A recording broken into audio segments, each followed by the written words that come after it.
This is just as well. You can hold a mic, right? You made an entire.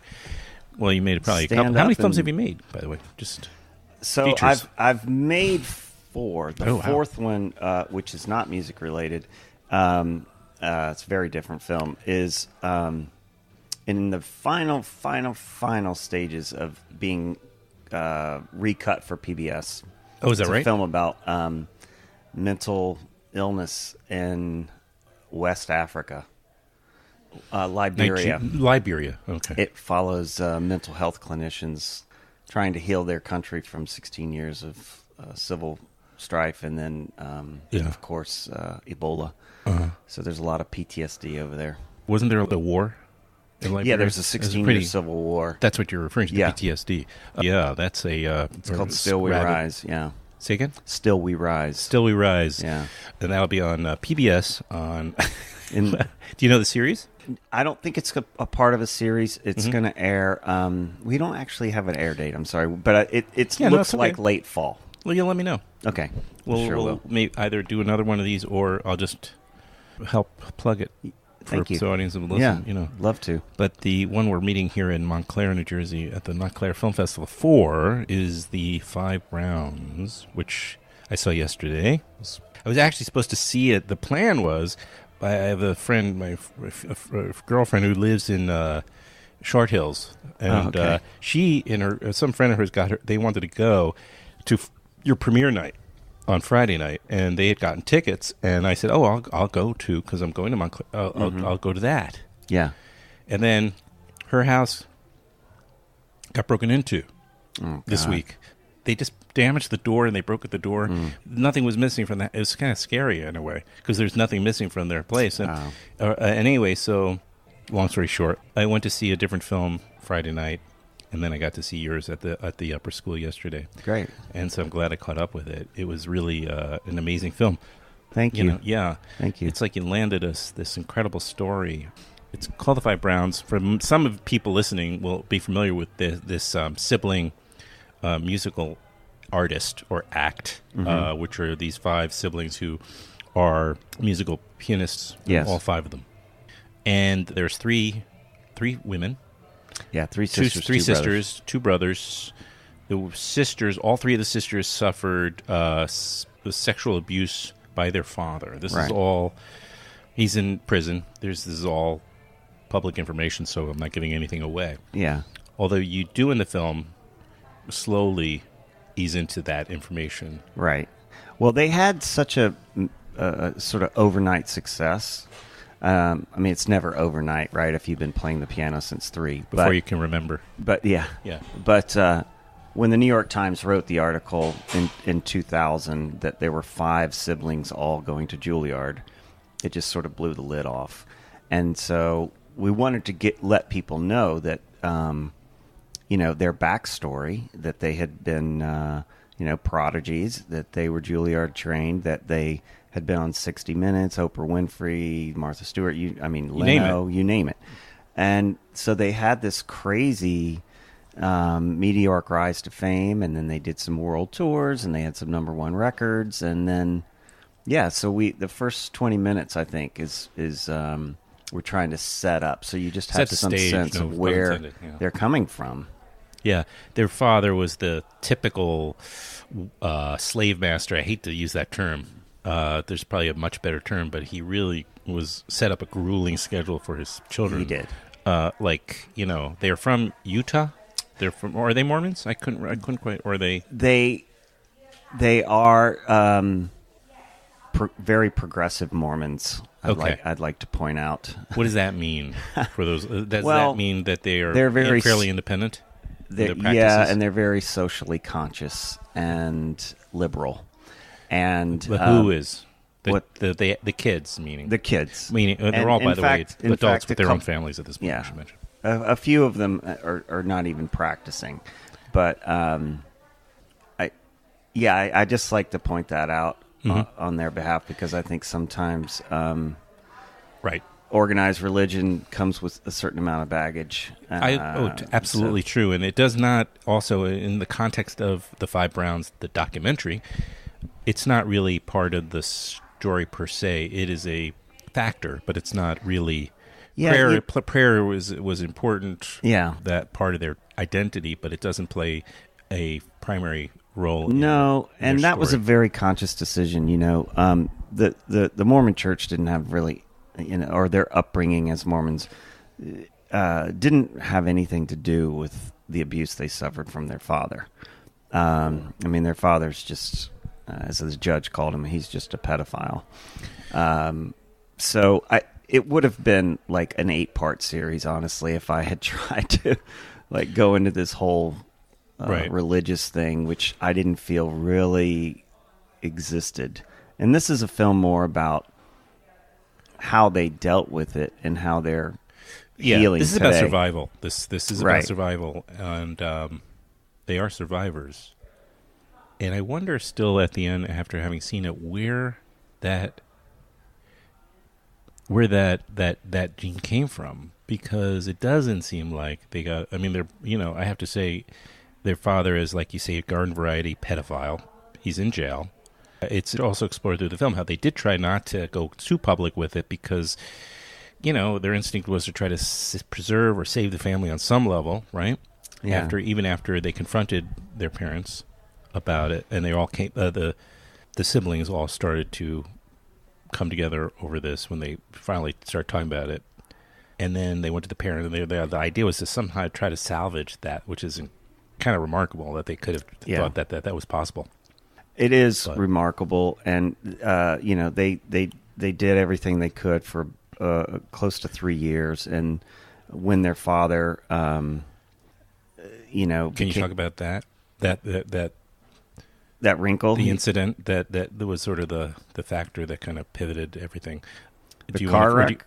I was trying not to say. Well, yeah. I mean, if it's okay, I don't know what you want to divulge and not divulge. Okay. As a, you know what I mean, in terms of people listening. But there is Well, maybe maybe I've just said enough to pique their interest. That's true. Let's just put it this way: it got out. It became a very huge story. Obviously, again, it's just public knowledge. It's out there. If you look it up online, you'll see. I'm sure plenty of coverage about this story. And there was a trial, and he went to jail, and then there's this wackadoo mom who I think is equally responsible for. Yeah. I don't know. It's my sense, but that's a personal feeling. Yeah. And you got access to her. Yeah, now that's a story that I think for filmmakers anyway, I find a lot of filmmakers do listen. Okay, good. So because I found this, I think this is a story worth telling. I had reached out to Lisa Brown, and the mother, and initially I wasn't even going to interview her. As respect to the 5 Browns, but over time I realized that it would be foolish for me not to.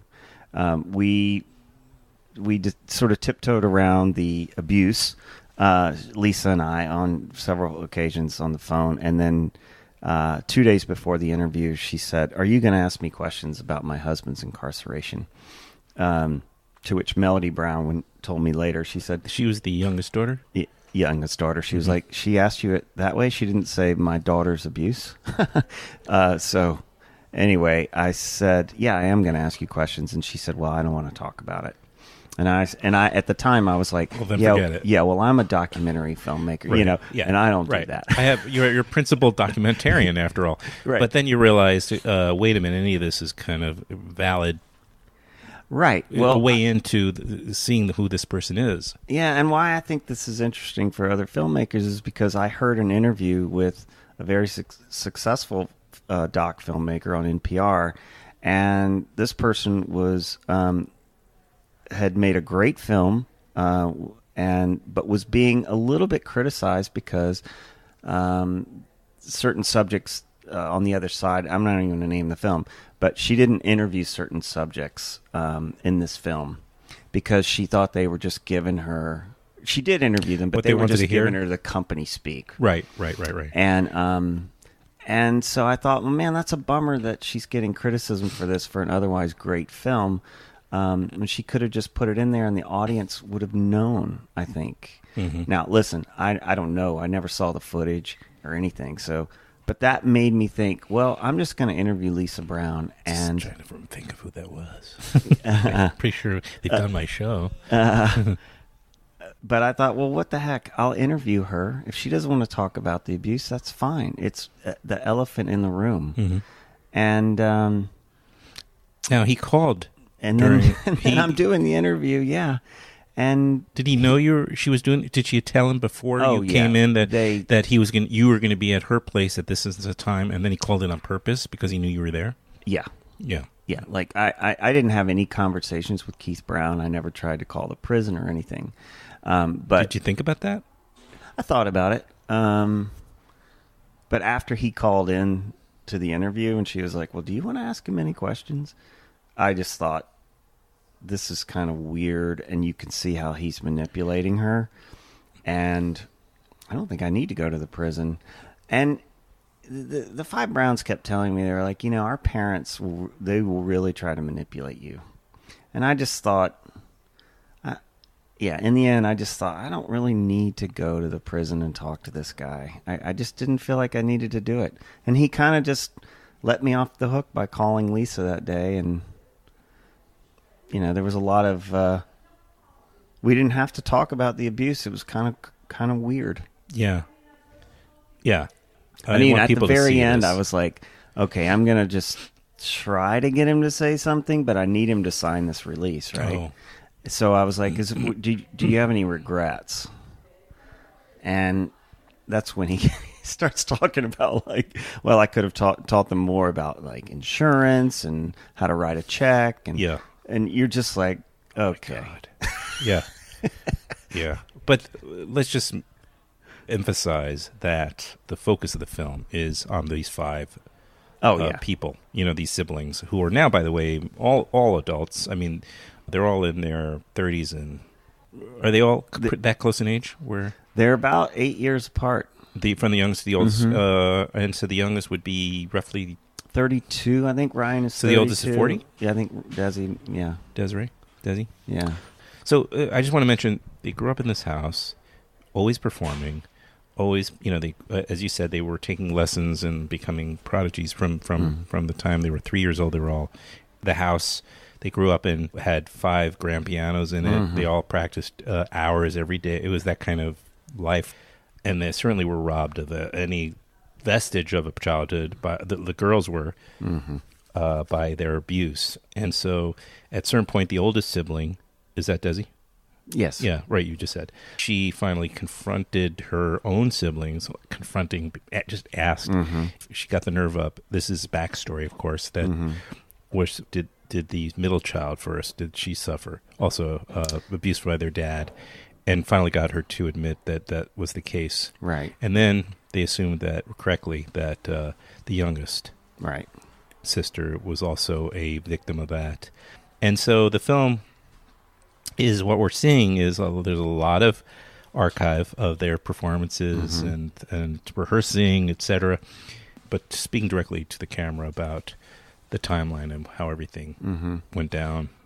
Do you get a sense from that? Because I don't see it necessarily in the film, Ben, but did you... where did the courage come from to finally... take matters, because they went to Juilliard. That was one. So there was a distancing. That probably was but because they hadn't talked about it before Juilliard.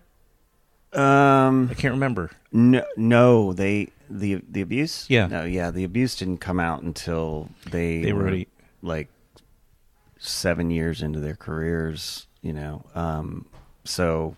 Oh, the careers which started after school. In other words, they hadn't been, but they were performing even during Juilliard, right? They started performing. They started performing towards when Desiree and Deandra, who were like 14 months apart, when they were almost out of school. That's when the record companies and managers and stuff like that started to come calling, and they started making records. So that was in 2002 or 3, and then by 2007 was when Desiree had that fateful conversation with Deandra. Right. But you ask about the courage. I think, I think it was building up. for a long time. You know, there was a moment that Desiree told me it didn't make it in the film, but where she was able to just walk into a room one day and say to her father, "Don't ever touch me again," when she was about 16. And I think when they tried to, you know, hold the family together and work with him and go to counseling and stuff like that, you know, I think it was just building and building and building. And then as he became more difficult and, you know, was saying things like, "You have nothing to do with my repentance process," and stuff like that, I think that just started to anger them more and more and more. And also another clip that, you know, we just couldn't get in the film, he called Desiree one day and even said, "I looked into the statute of limitations and it's too late." And he was right about New York State, but he was wrong about Utah. Right. And so I think, you know, at a certain point, you know, even people who might look like they might be a little bit frail or what have you, you know, Yeah. they just He was got really- their back up. Yeah. A positive result of, though, if anything positive can come out of such a thing, is that Desiree and Deandra, did I get her name right? Deandra? You sure did. Started a foundation for exactly what you just mentioned, which is to change the laws, which are different in every state, around this issue of a statute of limitations that in real life there isn't a statute of limitations about psychological and emotional health around this, and when somebody's ready to come out, if ever, and to confront their abuser personally and legally. So they're lobbying and working with Senator Gillibrand, I know. So that's another positive. Yes. Yeah, and you know, that has helped them in the healing process. Oh, sure. By trying to help others, you know, they wanted to prosecute their father for the crimes he committed in New York State, but New York State is one of the worst in the country when it comes to statute of limitations. I mean, it's Julianne Moore has written about it. I mean, like, there's all kinds of press about it's a national shame in New York State because victims of child sex abuse only have 5 years, like to the age of 23.